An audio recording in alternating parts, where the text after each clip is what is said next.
Sergeant Roderick McCoy, all in his fresh Class A, is here on set with us to talk about the recruiting efforts at the Baton Rouge Police Department. Been in that role, you told me just before the segment, about 4 months. Correct. It's a big job. It is. It's a big job. So let's talk about, you graduated in academy, what, about a month ago? We graduated a 14-man academy about a month ago. Yeah, about a month ago, and are in the process of recruiting now. The basic question, why should someone want to be a Baton Rouge police officer? Because we want to elevate public service, and I know that people here care about their community. So this is an opportunity for people to serve. It's an opportunity for people to give back and make the neighborhoods and the places they live and worship a better place. You know, it's interesting. I said something going into the break that most people don't think about, but homicides were actually down during the summer, and now you can say it out loud because we're, you know, and hoping to keep it down. The Absolutely. chief has talked about that, and a large part of that has been investment in the community, which we could do a lot better job of, but also the work that y'all are doing on the streets. Talk a little bit about that. Well, we are trying to bridge the gap between the police department and the community. We're people too, we're of the community, so we want to get our faces out there and personalize and humanize the badge and let people know that we're citizens as well. Right. This is the uniform, this is what we do, this is not who we are. Right.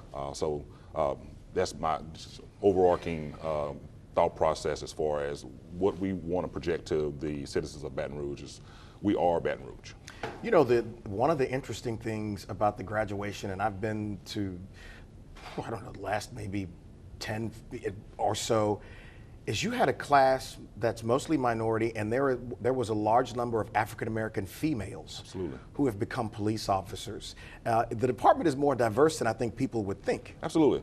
Our goal is to mirror our constituents. Yeah. So our citizen pool should match our police department. Right, right. So representation matters, and it takes all types of personnel to do this job. So yeah.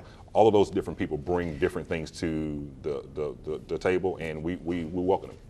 The green elephant in the room is the money, man. Yeah. So let's talk a little bit about that. How are you trying to be competitive to get either lateral officers to come over or young folks to decide to be officers? So right now, I want to, I'm gonna let you. Look at that camera right there. Right now, $15,000 for lateral officers. $15,000. All right. We have a $8,000 dispatcher bonus for our communications officers and $10,000 bonus for our basic police officers. So, I mean, that's on top of the salary and the willingness to give and give and receive. What about young people coming in? I mean, one of the things that I've noticed in time working with the department is the various areas in the department where there are people with undergraduate and advanced degrees working in the department. Talk about that. Absolutely. We champion education. We champion the diversity of having a degree.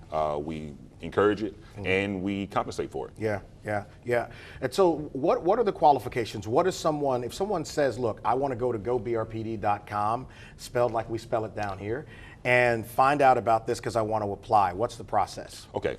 First thing, you go to gobrpd.com, and get some information on what the steps are. Our first step in our process is to take a civil service test.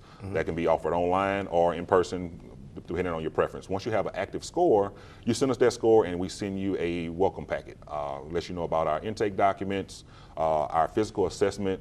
We schedule that for you, let you know that you know, these are our physical fitness standards. If you pass that, we put you in front of an oral interview board. If they approve you, then, you know, psychological. What happens in the oral interview board? So basically it's a job application. So Okay. they go over your resume, they go over what we find in your background, they ask you questions, they try to judge your character, if you see if you would make a good police officer.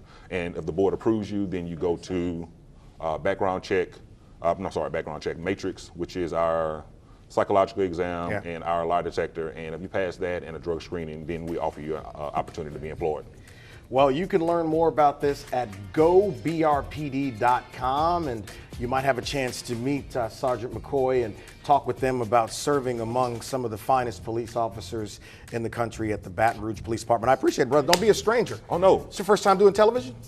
No, not really. Okay, all right, we'll get him back here. Donna Collins-Lewis is in the studio, and she'll talk to you about becoming clerk of court next.